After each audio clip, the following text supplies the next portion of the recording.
Hello. Hello. I've been watching David Beckham documentary. Oh, It's really, really good. isn't it? Yeah, so good. Loved It's it. so good. Do you know what? This is gonna sound bad.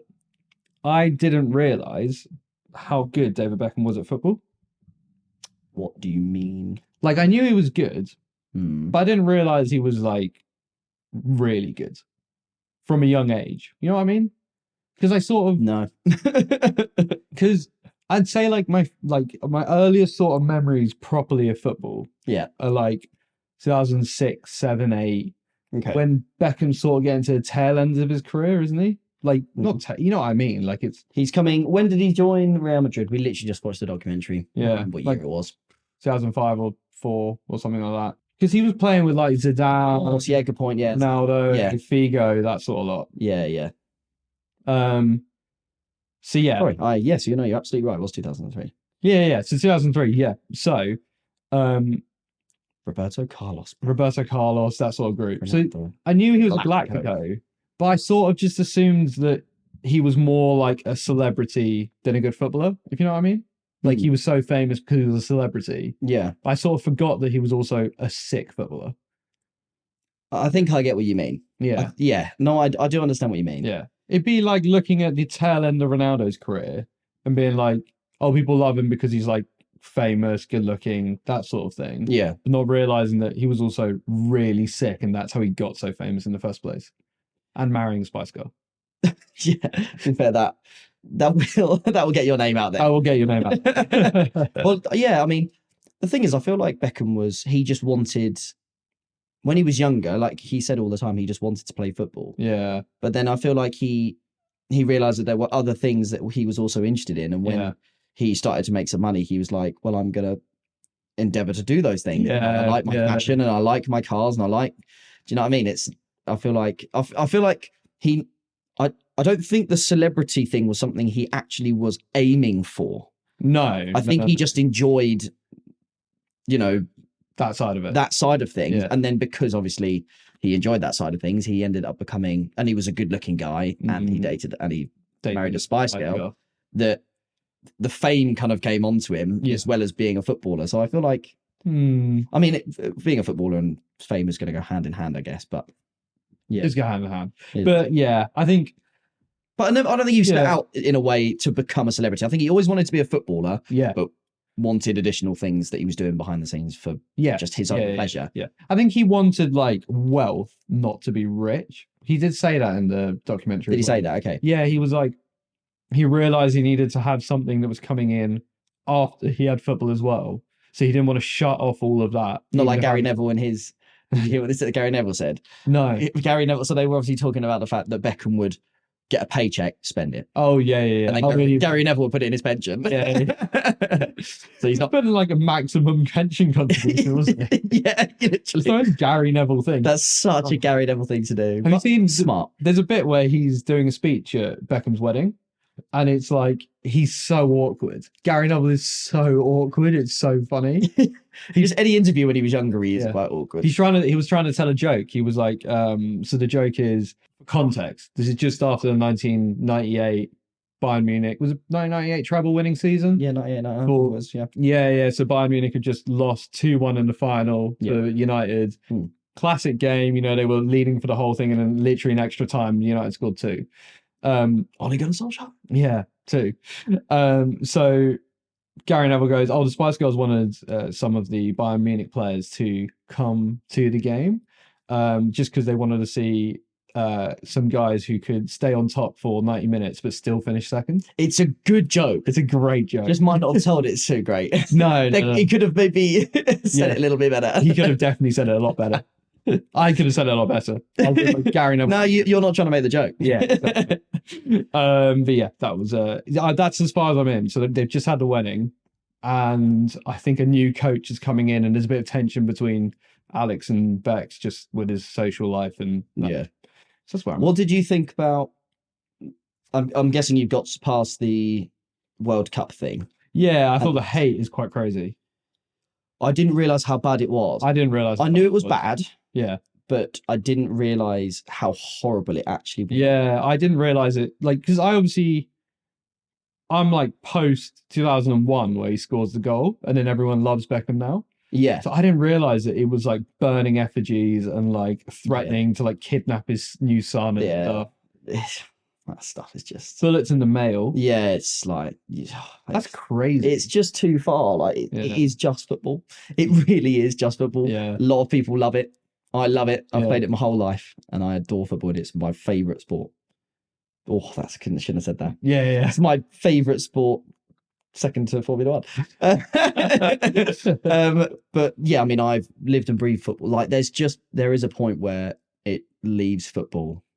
Yeah. You need to, there comes a point. There's a line. There is a line. It is just a football game at the end of the day. It's just a football game. Yeah. It is crazy. It's crazy that there was that much hate around it. It's bad. I couldn't believe it. Yeah. But the thing is, it's not even like that stopped since then. Do you know what I mean? Things like you've heard Neymar in the last few years, people going outside, like fans outside of his house, just like chanting stuff. Like, why? Like, just leave him alone. Leave him alone. It's only a football game. Yeah. Like, yeah. But anyway, I mean, you see it in F1. To be fair, you see a lot of the Max and Lewis hate. Yeah. It doesn't seem to bleed into their personal life though. It seems to be our social media based hate. Yeah. But when you go to the Grand Prix and stuff, it doesn't really seem to bleed that much. Like, we're going to the British Grand Prix next year. Yeah. Can't wait with my... oh my God, we didn't mention this, have we? We haven't mentioned this yet. We're going to the British Grand Prix. We're going to the British Grand Prix. And it cost a fortune. It cost a fortune. Oh my life. Right. So we're sitting in some pretty good seats, to be fair. Cool. Well, I hope so. Yeah. For that. It cost us like, what, 600 and something quid? Per person. Yeah, per person. There's three of us, me, you, and a work friend. The work friend we always mention on here. Mm-hmm. But yeah, we're going to the Grand Prix. When I went Club Silverstone the first ever time in 2016. Okay. Guess how much that was? So this is, by the way, Club Silverstone is like some of the best tickets you can get. In 2016? Yeah, apart from Paddock Pass. Okay, so I'm guessing I'm going to guess that you're making this point because it was a lot cheaper than it is now. Yeah. So I'm going to say it was 350 pounds. Just like almost 350 quid, like around 300, 400 pounds. Nailed it. And it's for like unbelievable tickets, great seats, access to everywhere. Only thing you couldn't go is like pit lane. Okay. So it's like really, really good. So what are we doing? We're doing just seats in, I think, is it? I'm having a blank on the name, but it's just after the second DRS zone where all the overtaking happens though. Perfect. So we have like a great view of all the overtaking, which will be sick. Wait, is it down? It's at the just end of Hamilton's straight. No, where's Hamilton's the main straight, isn't it? Hamilton's the first DRS. The first DRS. So we got the second one. So just after Maggots and Beckett. Oh, wait, I know what you mean. Yeah, goes up there, and then you see down into there, and then you've also got the chicane at the end before they go into the pit straight. We can also see there. This is gonna. Oh my gosh, I'm getting so excited. It's gonna be amazing. I can't believe how expensive it is. It's nuts. It would have been like $1,000 for the tickets that I got in 2016 for £300-400. That's mental. Crazy. By the way, speaking of this, I was at work. Yeah. I was on a call. I was doing my job. I get a call from JJ. JJ never calls me. Never. In the day. Never. No. Never. He calls me. Instantly, I thought, oh. Yeah. Instantly. To stress the never call, there's been emergency situations that I've not called you about as well. I've messaged you and then you would call me back. Oh, really? Yeah. Okay. So I was like, obviously my first thought was quite bad. Obviously I didn't want to like rush to whatever. Anyway, I was still on the call and I saw him calling and I was like, oh my gosh, I don't know what that's about, but that doesn't look great. Yeah. And then I was still at working. I was still typing away. And then I got urgent. Please call me back. Yeah, call me back. Urgent. And I literally, I crapped myself. And I after work, I put my headset down. I ran outside. I answered him and I went, mate, I can't even remember what I said. I was in such I felt so hot. Yeah. I felt so hot. He sounded so down on the phone. Like so down. Oh, honestly, he was like, mate, what? Like, bad. I was like, mate, you're right. I was like, are you okay? Like, what's going on? And he went, do you want to get Silverstone tickets? I was like, oh my God. I went, yeah, sure. Yeah. To be honest, I didn't even think about it. You went, it's going to be like 600 quid. Is that cool? I was like, yeah, that's cool. That's cool. I basically played emotional turmoil with you to get you to come to Silverstone. It was my stressful 2 or 3 minutes of my life. But To be fair, I was in a queue and I had 16 minutes to get the tickets. Oh, really? Do you know what? If you didn't call me back, I was just going to buy them for you. Oh, were you? Yeah, I was like, there's no way he's going to say no. No, I'm going to buy him and put him in like financial distress for 2 months. That's going to pay you back, don't I? Yeah, we'll do that. We'll do that. Yeah, I sent him 100. I sent him 100. Yeah, pay you back. Yes, I'm really looking forward to that. Yeah, really looking forward to it. We need to. There's some after parties that I haven't. I was. Yeah, there's some like you can pay for some after parties and stuff that we're doing. But I thought that let's just get the tickets and the park. We got parking as well, and then ideal. We'll think about after party and stuff next time. We should probably get accommodation. That's a good idea. Yeah, but I thought I didn't want to burden everyone with like, let's also put like another 100 quid to accommodation. That's fine. So I was like, I'll let a month pass. Yeah. And let's have the conversation about getting accommodation and maybe the after parties and stuff. Yeah, we'll be fine. But yeah. That's what I'm going to be saving all my money for. It's by the way, exciting. It's lights out. And away we go. Hey. Okay, another thing I've wanted to talk about. I bought the new Assassin's Creed game. What's it called? Assassin's Creed Mirage. I think that's how you say it. Okay, it's Mirage. I can guess this. Mirage. And a mirage is something you see in a desert because that's what you think. Like you think you see water because of the heat waves, and it's actually not there. So Sahara Desert, Assassin's Creed, 1700s. No idea. No idea. No, I think no, it's way before then. I'm sure it's before then. Yeah, 1700s. It's in Baghdad. It's set in Baghdad. In Baghdad, okay. I was quite good with the desert. Oh, don't get me wrong, the desert thing was bang on. Yeah, it's in the desert. Yeah. But yeah, really enjoying that at the moment. Don't get me wrong, the Assassin's Creed games are quite similar to each other. I've played quite a few of them. Yeah. And I still enjoy them every time I get one. Yeah. And I don't know why I've missed quite a few over the last I think I've probably missed the last 4 or 5 actually games that have been released. Yeah, because this one just called to me. There's Egypt, there's Valhalla, it's like Nordic, Roman one they did. That was without Brotherhood. I think that's the first one I ever got. So there's Brotherhood, but they did another like Athens and Greece one. Oh, did they? Yeah, they did. Like that's the most elite. Yeah, that is the best time period, isn't it? I feel like Greek or Roman history. Yeah, is cool. Yeah.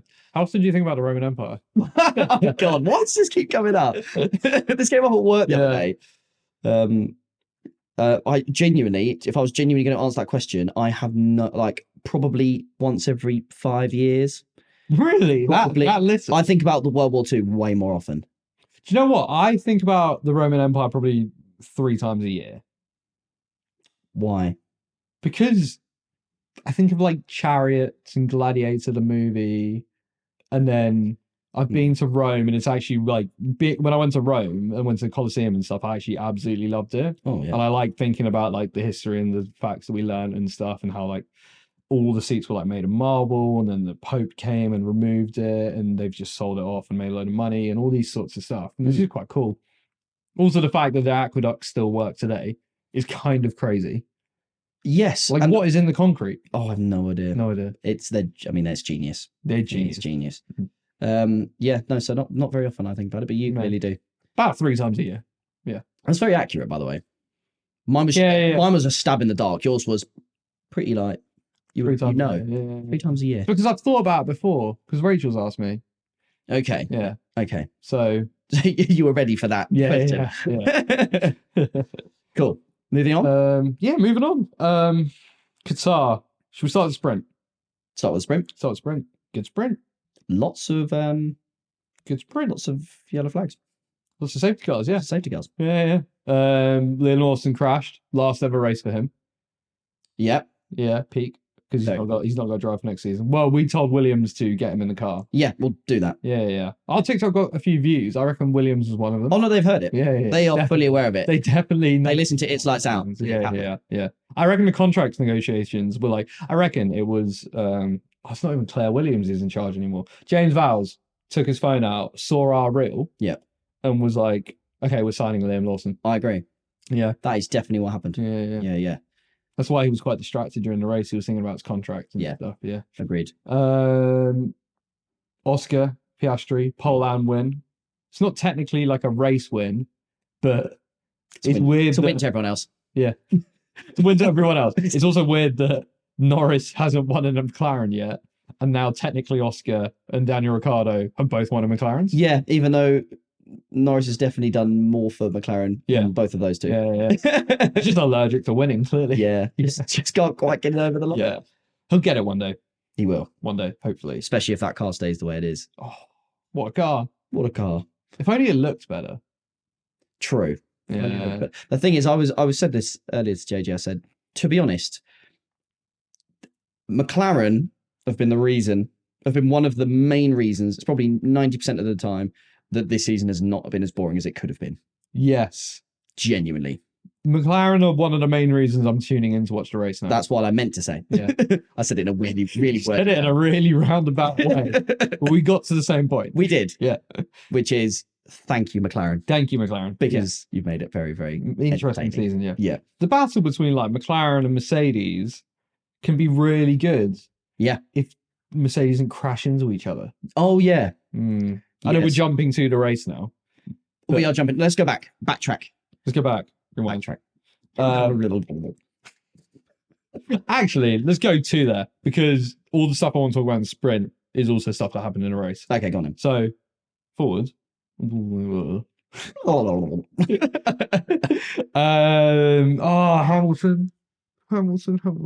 He had a really good sprint. Yeah. Some amazing overtakes. And he just had to do one more good one. One more good one. Because he got a hell of a start. On the soft tyres. I don't know if the strategy was right. No, but we will never know now. We will never know. It was just very oh, my hand. It was very unlike him. Hamilton, it was your fault. It was your fault. Completely his fault. It's not even like debatable. I don't understand how people on social media are like, yeah, no, it's Russell's fault. Who said? Has anyone been saying that? I mean, have they? Oh, go on Mercedes F1 Instagram. Yeah, and there are people blaming Russell, saying he needs to have his attitude checked because he's a second driver. He should be backing out.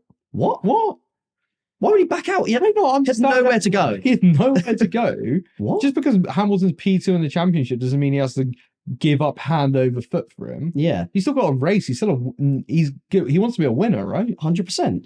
He is a winner. Yeah, and Russell had a great race. Yeah, an unbelievable race. Yeah, and to say that it's at all Russell's fault is completely wrong. Very wrong. Yeah, like I'm a massive Hamilton fan. That's completely his fault. Yeah, completely his fault. Agreed. He had so much space on the outside. He just had so much space. But the thing is as well, what I didn't understand was he could see Russell out of his right side the whole time. Yeah. Russell was P2, Hamilton was P3. He could see him all the way up the main straight, all the way up, and knew as well that Verstappen was also in that battle. Yeah. So why would you try and cut across? It was just weird. You have so much space. You know he's on your inside. I know exactly, like, I'm not a racing driver, but from playing the F1 game, I know exactly what it's like. When you're going 3 in, you sort of sweep around the corner because you just assume that the guy in the middle is going to back off. Yeah. But there was no reason why George should have backed off there because he wasn't far enough back. And it was just it's a silly thing that I would do that I'd then just flash back and restart. Yeah. And I'd be like, oh, didn't happen. But you would expect someone of Lewis's caliber to not make that mistake. Especially with some of the overtakes he was doing throughout this sprint race. Yeah. Were unbelievable. So he's still racing at a high level. He's just made a silly mistake. And even he knows it. Yeah. He went up to George and went, really sorry, completely my fault. Yeah. It's cost the team massive amounts of points. They could have had a really good weekend, I reckon. Yeah. But then again, it could have been so much worse. If Russell, his wheel flew off. Yeah, it could have been even worse. Yeah. It's it was bad. Yeah, it's bad, but at least Russell salvaged the weekend. Just. He was driver of the weekend for me. Oh, yeah. Piastri. So Norris as well. That's a hard one. I mean, Verstappen. Yeah, but Verstappen sort of expected in the. I know. By the way. Oh yeah.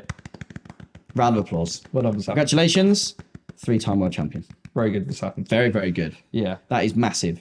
3-time world champion. Who else is 3-time world champion? Do you know? That will test your knowledge. Okay, So just 3, not 4-time, not 2. just 3. Just 3-time. Senna. That's a good. Wow, that's a good one to remember. Jim Clark. Yeah. Jackie Stewart. No, is Jackie Stewart 1 time? Ooh, shall I look it up? To Jackie be honest, Stewart. Shall I? I feel like you've probably just stopped there because you have the ones that are here. Yeah, is the only amount you've said. Okay, yeah. Well, so I was going in my head. I couldn't think. I was about to say I can't think of any more. Yeah. Obviously, now that needs to change and say Max Verstappen as well. Max Verstappen, Jackie Stewart. Yeah. Ayrton Senna. And who was the last one I said? Niki Lauda. Did we not say that? I didn't say Niki Lauda. Niki Lauda. There you go. Sorry, I didn't. 3-time world champion. I don't know why I thought you did then, but yeah, Niki Lauda, Jackie Stewart, and I should have known Niki Lauda was a 3-time world champion. I thought it was a 4-time for some reason. But why I thought it was a 4-time world champion. But yeah, fully deserved. You're in great company. Great company, unbelievable company. To be honest, well done, Max. We're very, very happy for you. Yeah, that's really cool. Yeah, that's such good. Very well deserved. He's extremely talented. Yeah. So he's someone that and hardworking. Every world champion is extremely talented, but in all the years I've watched F1, I don't think I've seen someone who's as talented as him, which is crazy. Yeah, he's unbelievable. So dominant. Yeah. And well done to the team, obviously. Well done to the team because they've done something very special. Oh, they built one of the most dominant cars ever. In Max's hands. That pairing is one of the most dominant pairings ever, which is unbelievable. Yeah. On the flip side, Sergio Perez. Oh my word.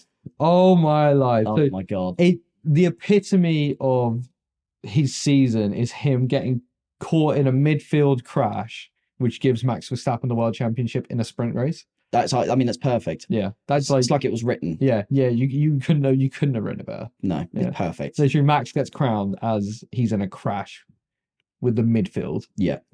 And then in the race, he gets passed by Stroll, who is incredibly slow, and then can't pass him. Yeah, and George is behind Perez after the start of the race, and George gets through in a slower car than what Perez is in. Yeah. And Perez his way through the field. Yeah, Perez can't get into the top 10, gets 2 penalties. Oh, it's so bad. It's so bad. Oh God. He's still got one more year in his contract, hasn't he? Yeah. Oh. We'll see what happens next season, won't we? Just write the season off. Yeah. I mean, I would, if Hamilton had finished on the point, you'd be like, Hamilton's going to beat Perez this season. But now because he didn't, there's a few less races, but I still think Hamilton's going to beat Perez. I agree. Yeah. I absolutely agree. I think Lewis is just going to get more points. Yeah. Simple as that. I just think Perez will keep doing what he's doing and just stay low, nice and low down the grid and fighting for mid-rank spots. Yeah, I think so. Yeah. Classic. Stroll, we mentioned Stroll. I mean, terrible again. It's just being carried by Alonso. That car doesn't look easy to drive though. No. You don't see Alonso making mistakes. He made 2 mistakes that race. Yeah. And there was a big moment. He went down the inside of Leclerc, I think. And he nearly lost it there as well. Obviously, the track was a big thing this weekend. Oh, man, the track. Do you want to talk about the track? Yeah. So they resurfaced it. And I was saying to Adam, I was like, I was playing the F1 game, and this is before we'd gone to Qatar. And I did a one-stop race, and my tires blew up. I was like, this is so unrealistic. I was trudged to the pits. I basically lost the lead. But then loads of other people around the track also had their tires blow up. And I'm like, okay, classic game. Like, it's bugged out. Obviously the tire wear is not going to be that bad. Yeah. Cut to Sunday, and they're only allowed to do 18 laps on a tire. So if anything, the game has done very well. Yeah, exactly. The game somehow nailed it. Yeah, nailed it. They knew it. Was going to happen. So basically just new surface. Crazy curbs. New surface, crazy There was curbs. a lot of stuff about the curbs. Shredded the tires. Yeah. And it just completely ruined the tires. I don't like this 18 lap thing because you could do 18 laps on the softs or the mediums or the hards. And so it basically just didn't matter what tire you were on. Basically, you wanted to be on the mediums every time because the Yeah. softs might degrade a little bit to the end. The mediums are the best, and the hards, like, well, why put a set of hards on that are going to be slow for the entire thing? Yeah. So it's like, so your medium came into like best midpoint. Yeah, of grip, speed, and longevity. Exactly, yeah. So they because all the tires were going to last that distance. So it's like, why do they make it the same length for every tire? At least they should have had a little bit of variance, like hards 20 laps, mediums 18, soft 16. Yeah. Like at least something like that. Just to make it a little bit more interesting. Agreed. And I think the hard tires could have taken it. Unless they were really worried about it. There must have been... We don't see the data from Pirelli, so we don't know. But it could have been something really bad, to be fair. Yeah, maybe they're hiding it. Maybe. I mean, it just got signed on until 2027. So what a weekend to announce it as well. Yeah, literally. The weekend they have issues with the tires. yeah. The most degrading the tires could be this season so far. Like, 2027. Let's announce this to the world. That's a great idea. It's like, let's showcase what we've got. Oh, wait. All the tires are not looking good. Speaking of conditions. Yes. So, well, I was going to say, you had to do qualifying lap. Topic. Sorry. Yeah. Need to get that in there. Condition. Sorry. Yeah, it was a hot topic. I was just about to say, though, like, because it was 18 laps and the tires could all last that distance, it was just qualifying laps the whole time. And I don't think this Qatar race should have gone ahead. Wow. That's bold. It is bold. Explain. It was too hot. And you racing in 50 degrees, you just shouldn't be done. Like we saw. So I'm going to read something out here. After the race, we had Logan Sargent, retired early because he was ill. He was ill a bit before and he just couldn't do it. Ocon threw up in his helmet lap 15 or whatever. Fernando Alonso was like, I'm dying, like I'm roasting. Chuck some cold water on me. We need to do something. George Russell putting his hands in the air to get air. And after the race saying he couldn't even get out of the car. Norris saying that some of the drivers were like close to fainting. Bottas said it was the hardest race he's ever done. Albon can get out of the car. Lance Stroll physically can get out of the car and had to go straight to the medical because he almost fainted. Piastri was lying on the floor in the thing, like in the driver's room, just absolutely dying. Like, it's not all right that this was the race. I agree. The drivers shouldn't be in that condition. Imagine if one of them had fainted at like 180 miles an hour straight into a wall. Yeah. Like, that's so bad. It's a dangerous sport anyway. Let's not make it to the point where they might not be able to actually function. Yeah. Yeah. I agree. I think that is... Yeah, I think it's too far. Well, this is why you don't put races in the desert in summer over there. Yeah. Like, it's like, not great. I can't understand why they've done. You have to protect the racers. You have to protect the drivers. You could have seriously injured someone, like seriously injured a driver. And there needs to be an inquest into that. Yeah, definitely, yeah. Next year it's moved to later in the season, which is good. But you're looking at the other Grand Prix, you got like Vegas, which is coming a bit more mid-year. And you're like, Vegas is in the desert. You don't know how hot that's going to be. And that's a street track. If you guys haven't seen the Vegas straight, it's a massive, massive straight where you're hitting complete rev limiter in the car. Yeah. You're going at what, like 240, 230 kilometers an hour. If you pass out and hit into a wall or something, you're dead. Yeah. Flat dead. Yeah. Like, what about Singapore? Because obviously Singapore's a similar situation. Well, so that's why they move it to that part of the year where it's like that's as cool as they can really get it. Yeah. Malaysia as well was also like the toughest track, but it was never like they were fainting out the car. Yeah. I've never seen something like this. No, I've never seen the drivers react like this. Yeah. And I think that needs to be looked into because that's definitely not right. I don't think it's right. No. Protect the drivers. Yeah. Yeah. It's too dangerous of a sport anyway. Yeah. It's too dangerous of a sport to have their mental well-being not being at 100% when they're driving. 100%. Yeah. Agreed. So that's my rant. I was really annoyed when I saw that all because I was like, this could have been catastrophic, and we're glad it isn't. Yeah, absolutely. So thank goodness for that. Thank goodness for that. Any other topics? No. Fantastic. Yeah, I'm actually... Overall, a very interesting weekend. Yeah, it's Lots to talk about. It probably, coming into it, I think the only thing I assumed would happen was Max be world champion. Oh, that was guaranteed. Yeah. But I couldn't have predicted the rest of it, so... True. Yeah. How'd you rate it out of 10? Okay, for stuff to talk about, it's a good 8. Yeah. Lots of stuff to speak about, which is what we've done. Yeah. On entertainment, a 4. 5. Yeah, I give it. There's a lot of overtaking, but there's a lot of people being on the wrong tire. Yeah, and getting overtaken. So 5, I would say. I'd give it a 6, above average, just above average race. Okay, I'm going to go average. Yeah, but only because there's still lots to talk about. There's a lot of overtaking, and worth a watch and worth keeping. Yeah. I'm gonna say we should call this questionable Qatar. Good, I like that. That's like, Look at you. You got something between those ears. Don't you? It's the only Q word I knew. Like Qatar. I know. I was like, we have question time in the question box. Qatar. Yeah, that's a good point. What are the words? Quiet guitar. It wasn't quiet. Queuing. Quarry. What? Quarry? I don't know. Quarry guitar. Q words. I don't know. Queasy guitar. Queasy guitar. That's actually better. I like that one. We'll go Queasy guitar. Queasy guitar. Yeah, I like it. See, you're giving it a little bit of an insight into our thinking for the podcast. I've got something between my ears too. Yeah. So yeah, thanks so much for listening, and everyone who's been commenting on social media. Yeah, we appreciate it. Very much appreciate it. Yeah. So, it's been lights out. Take care. Peace.